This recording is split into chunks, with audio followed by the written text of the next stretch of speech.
Aaron Purser, A Visit to Hell. Prelude.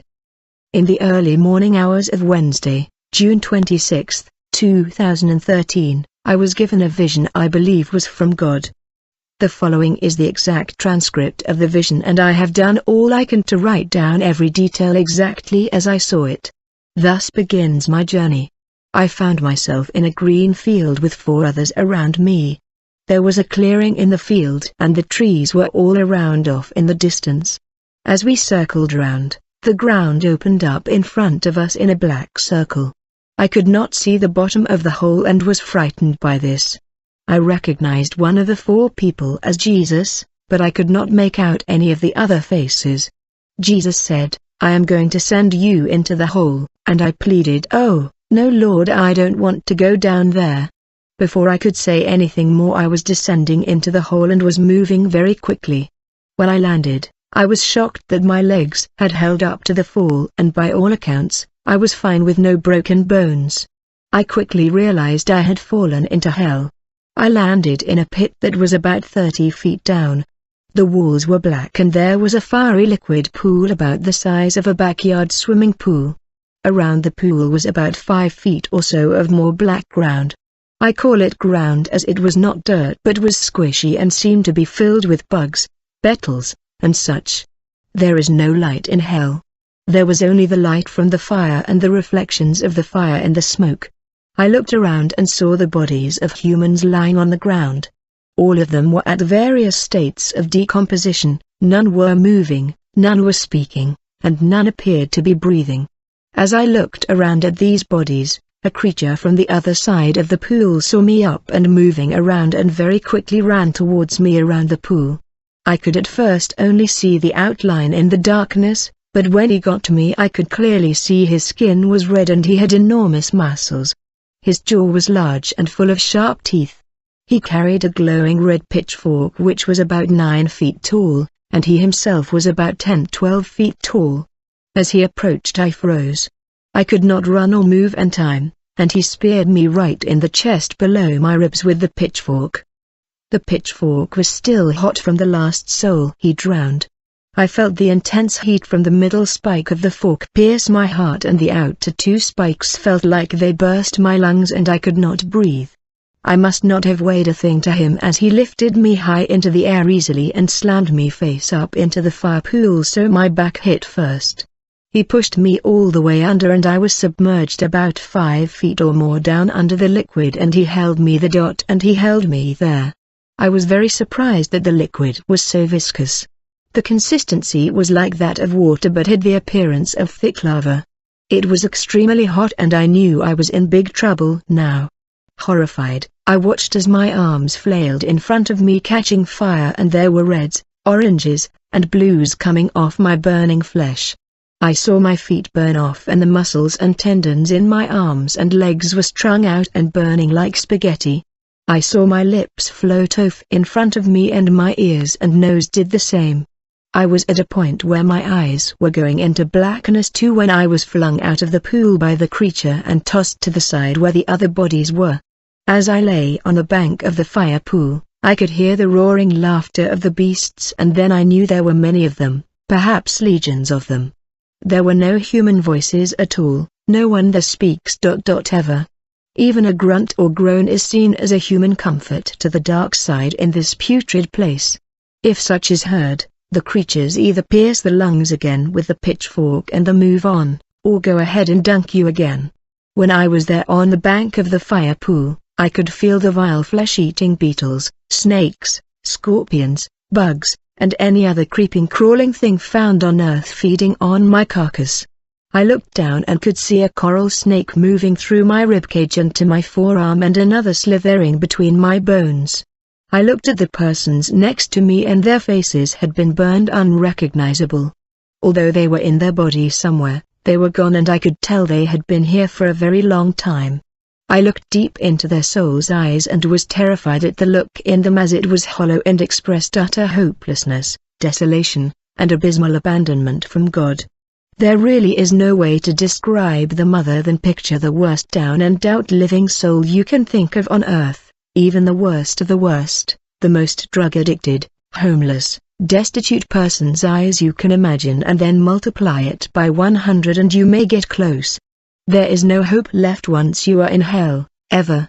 I also noticed that we were all not laying the decomposing, but rather we were regenerating, as our bodies needed a little time to regenerate, so the next time we would feel the same amount of pain or more. As I regenerated, I watched as the other humans who regenerated before me were picked up one by the creature with a pitchfork and were slammed into the pool.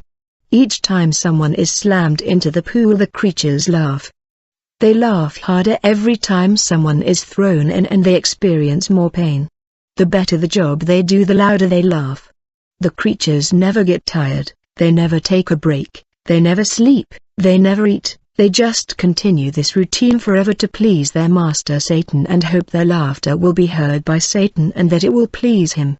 When they are finished with pushing the souls under, they pull them back out and lay them down on the ground. Then the limbs and heads fall off the soul's body, and the fire water pours out of their throats and chest cavities where their hearts had been. The fire water spills out of the bodies all over the banks and sometimes pours down onto the other souls laying there regenerating. Now it had come to be my turn again, and instead of standing up like when I arrived, I was laying down on the side where I had been tossed. No one gets back up after this. They all lay there in pain and being eaten until they regenerate. Then the creature came back to me. He didn't say a word and just thrust the pitchfork into my chest again and lifted me up. I could hear my lungs sizzle and could not take a breath. This time he spun me over so I would enter head first. He slammed me into the pool, and the same occurred as I saw the burning of my arms, hands, legs, and feet in reds, oranges, and blues. I flailed around trying to get the fire to stop or to somehow save myself, to no avail. No matter how hard I tried, I just kept burning. There was no escape and no way back up to the surface until the creature pulls you out of the fiery water. I eventually stopped flailing. I was so burned, decomposed, and was pulled out of the fire pool and tossed aside to be eaten by the flesh-eating bugs again and to regenerate again. I also noticed as you regenerate you feel everything, all the bites, the venoms, and poisons, the lava dripping on you, the diseases filling your body from the contaminated ground, everything. This whole process takes only about 10 minutes to complete. So the people there are experiencing this about 6 times an hour for eternity. Upon gathering my senses back, I knew I had to act quickly once I regenerated and try to get out of here. Somehow God allowed me to regenerate fast and I snuck over to the wall and began to climb the wall. The wall was squishy and filled with flesh-eating bugs, spiders, disease, detritus, and every other such vile thing. It was not like dirt at all but more like a wall of living insects all tied together. There was no slime or guts of the bugs, they were like living hollow shells. As I grabbed handfuls to climb, there was nothing cool to the touch here, anywhere. When the wall was disturbed it made a collaborative sound of screeching, and of bugs clicking together. I was terrified the creature would hear it and rip me from the wall. My hands went into the wall about to my elbow and the same with my feet to my knees. I just frantically grabbed and pulled each handful and stepped up until I reached the top. At the top, I looked around and saw the pit where I had been was next to another one just like it, and another. And on it went like this as far as I could see in every direction. Each pit was separated by about 3 feet of the same type of living ground which was now pulling me back down. I saw there were thousands of pits just like this, perhaps hundreds of thousands. There could have been millions of people in these pits in every direction I turned. There were no screams of humans like I had expected, just the roaring laughter of the creatures. When one would laugh, others would join in as a congratulatory laugh. It was horribly unnerving to hear these blasphemous sounds. The pits were laid out as a grid, only connected by the 3 feet ground substance on all 4 sides. There were multiple volcanoes, all with massive rivers of lava coming down them. One was very close to me, so I began to run towards it as if I could somehow get out if I just got to the top of the volcano. There is no way out though, and the roof is thick and black from the smoke and the only light is that of the fires. The pits, the rivers and the tops of the volcanoes. It appeared the rivers flowed off into larger pools of fire, but it was so far and so dark it appeared as red lines out on the horizon. As I ran, I noticed a different style of a creature was flying around and dropping new arrivals into their assigned pits. These creatures were wire-like and thin, their wings were pointy like a bat's wings. These creatures' wingspans were between 10–20 feet and their bodies were about the size of a human. I could not see their faces, but like all the other things I saw, I know they are just as hideous. They flew around in circles and around in packs at times. They seemed to go up into the smoke to gather new souls and would come back and drop them in the pits. It was as if they were catching the souls as they were being dropped down. These two made hideous sounds as they dropped their souls into the pits. I paid them no mind and focused intensely on reaching the volcano. I ran as fast and hard as I could. When I reached the base of the volcano, I was surprised at the density of the volcano as it was hard, unlike the grounds leading up to it. It was made of rock or likely basalt. The walls of the volcano were jagged, sharp, and hot. I quickly began to ascend the wall. As I got higher up I could see the fire pool pits numbered far greater than I could originally see. I ascended higher towards the top, and I looked around again. Now I could see into the rivers of fire and could see there were many people in the rivers too. Scared, I began to ascend more quickly. Somehow I was detected, and from the corner of my left eye, I could see a large fireball and plume of smoke coming up from below me circling the volcano counterclockwise. When it came around the last corner it was directly in front of me and there was a large angry face in the plume. The face could have been the size of half a football field. Through the fire and the smoke I could clearly see it was a large flying creature and it yelled at me, "Don't you know who I am?" I did not speak back, not out of fear but rather out of disdain. Although the voice was loud it did not scare me or alarm me. I did not know who the creature was though. I looked away and tried to climb up some more and was instantly knocked with great force off the wall.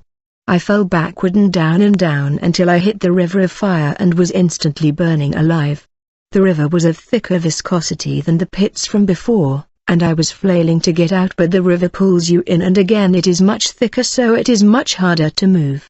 I was burning up and went under the river, my skin, eyes, guts, and every other part were burning and flowing around in front of me. I surfaced and instantly regenerated, and then the pain started over again. In the river, you regenerate much quicker as once you surface you are still in the river so you are kept in as much pain as possible. The river holds many souls far more than in the pits where I had been. As I looked around I could see other souls trying to do the breaststroke. When they would do one stroke, they would then flail around and die. Then when they came up for air they would be a skull and some face and throat. The lava would pour out of their eyes, throat, and chest like a pitcher being poured out. By the time they hit the river again, they would be whole, only to repeat this process every 30 seconds or so.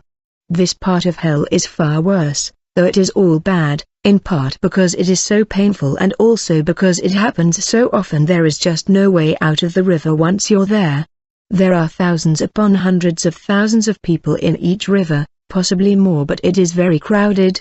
As we near the bottom of the volcano, the river begins to level out and the flow becomes slower. At the base of the volcano, there are more of the pit-type creatures with their pitchforks. They were pushing people under who had come up for air. I watched them as they would push people under and their pitchforks would shake violently for a few seconds and then stop. When they stopped, the creature would belt out the hideous low growling laughter to his master and then fork another one under. Over and over this went all down the river. I was pushed under a few times and saw below the surface. The legs and bodies of the other souls in the river were thin, deteriorated, and burning with the oranges, reds, and blues of the flesh and muscles burning. Their guts were just trails of burning strings and were all around them. The people were not swimming through the river as much as they were just floating and trying to avoid being pushed under. Everyone in the river is weak, and again the pain is so much or they've been there so long that most can't or won't even flail around anymore. No one speaks, grunts, screams, or makes any sound. The only sound in the river are bubbling, boiling, splashing, and the sounds of the creatures' bellowing laughter. After some time the river became narrower, perhaps even deeper, and began to meander back and forth to the left and right. At this point, the river was faster and the pit-style creatures were gone, but I could see another type of creature ahead on the river banks. These creatures were very tall in comparison to the others and were very thin. They were about twice the size of the others at about 20 feet tall. They were raspy and cackled when they laughed. They had grey skin and blue fire surrounded them as if they glowed. They had what appeared to be baseball bats or clubs with one spiked side. The bats were about 10-12 feet long. The people in front of me I could see were being hit each in the head by the creatures, then they would sink under the river only to surface again and quickly regenerate. This was the only time I heard any advisory voice, and it told me twice to stay in the middle. I quickly moved towards the middle of the river and could see the new line of creatures hitting the souls around me in the head. Their heads would crack open like melons, some would be hit by the curved side and others were hit by the spiked side which went through both sides of their heads. I could tell they could feel the full pain of each impact, and again knew they felt the pain going under all the way to regeneration. These beasts kept the same cackling laughter up as did the ones before them. Like the creatures before them, they needed no rest, no food, no sleep, and never took a break. They had only one purpose in existence: to make those fallen souls feel pain, forever. I was thankful that I passed through this zone without being hit. The eyes of those souls in this portion of the river were the same as the other parts: completely desolate, bleak, and abandoned from all things good.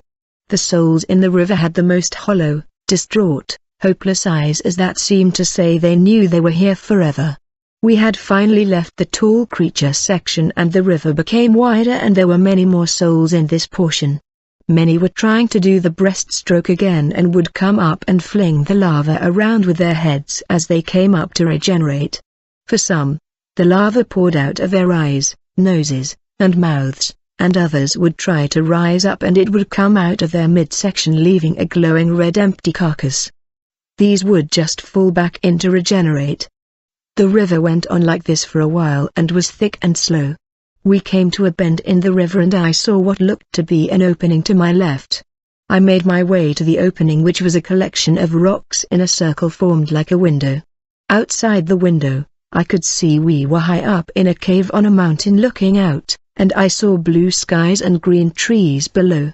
I reached out to touch the window, and when I did, the window disappeared. It was back to the blackened wall, only illuminated by the river's glow. I was then pulled from the river and found myself back at the start of the river at the base of the volcano.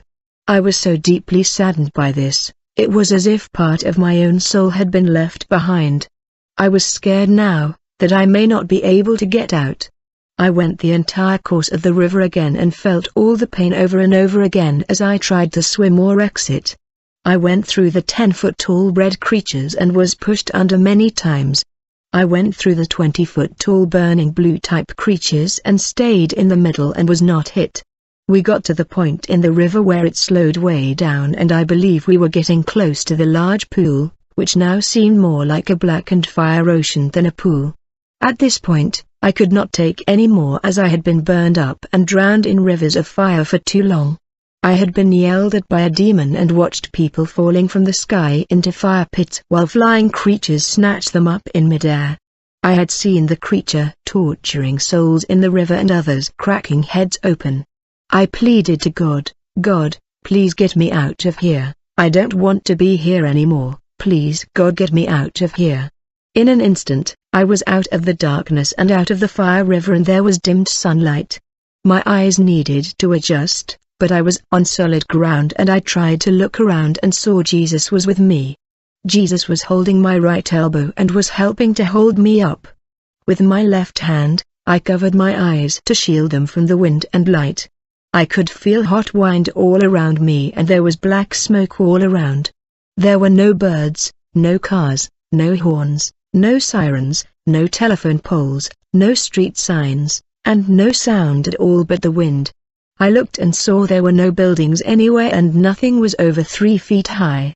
Not a single stone was atop another, there were no trees, not even burned down ones, there was nothing but blackened earth, wind, and black smoke. I asked Jesus, was the face I saw in hell Satan? And he said, no, Satan is on the earth. I looked some more around and was astonished. There was so much nothingness and every single thing had been completely pulverized to dust and ash.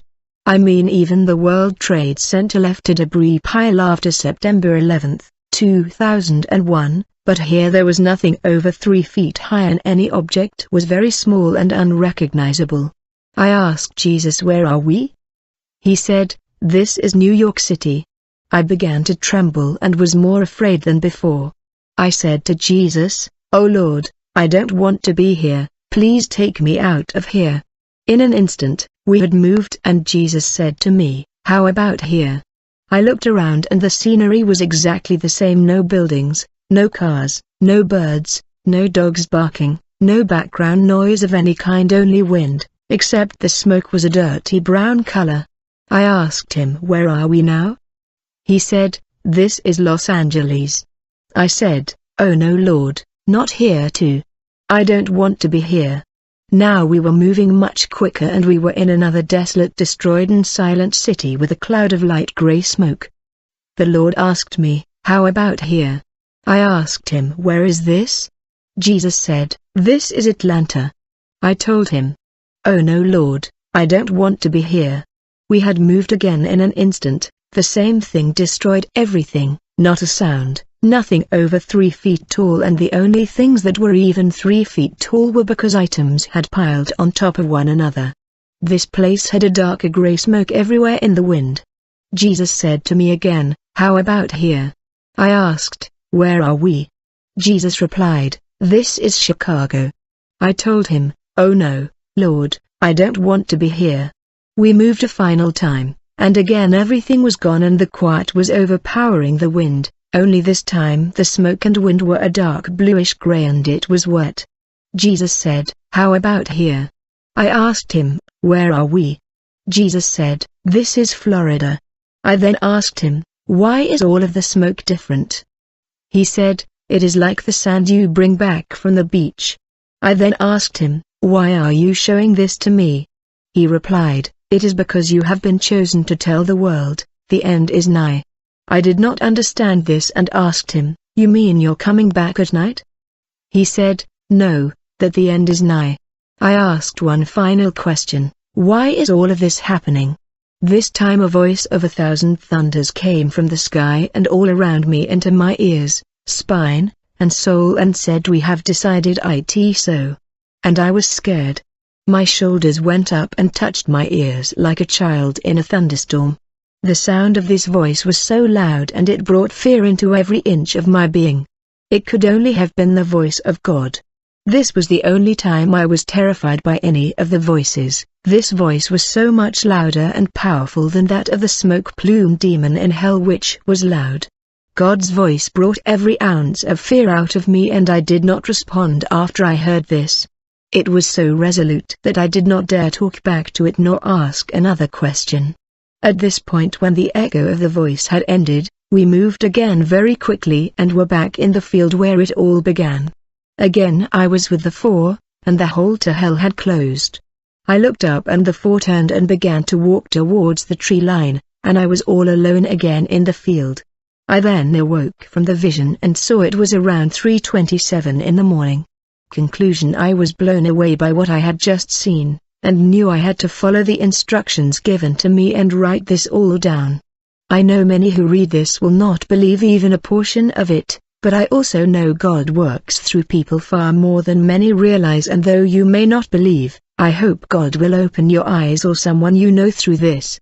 This is not so much for the saved, but more for those who do not know if God, Jesus, heaven, and hell are even real.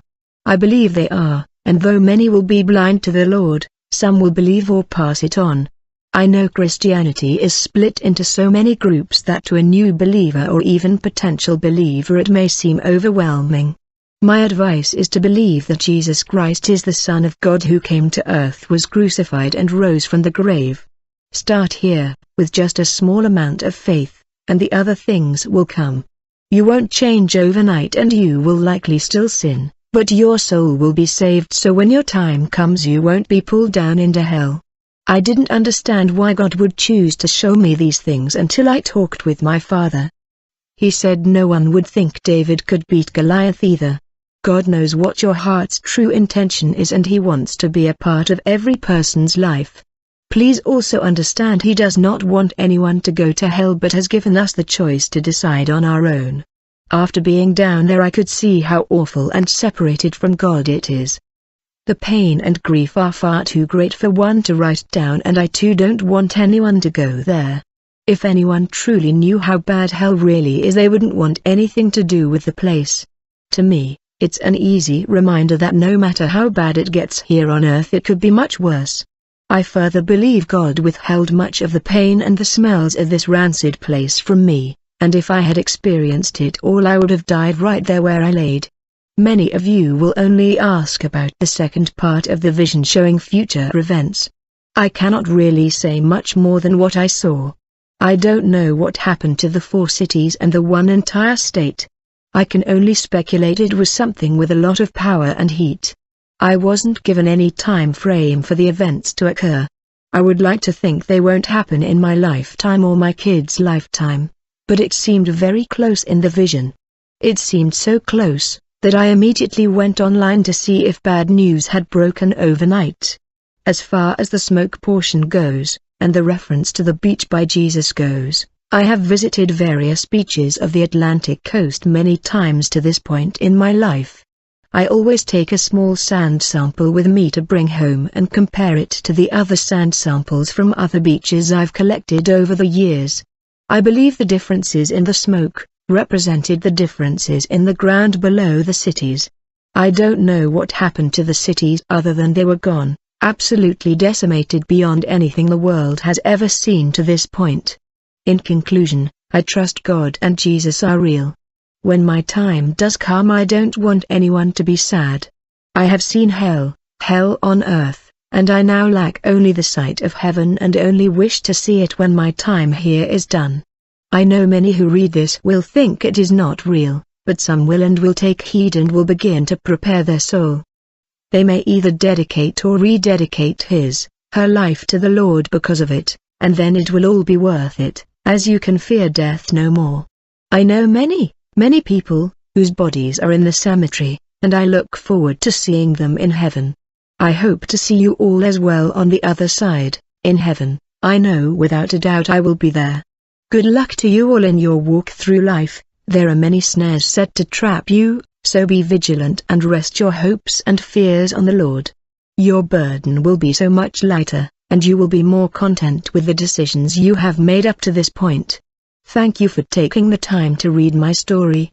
I welcome any and all feedback, as well as stories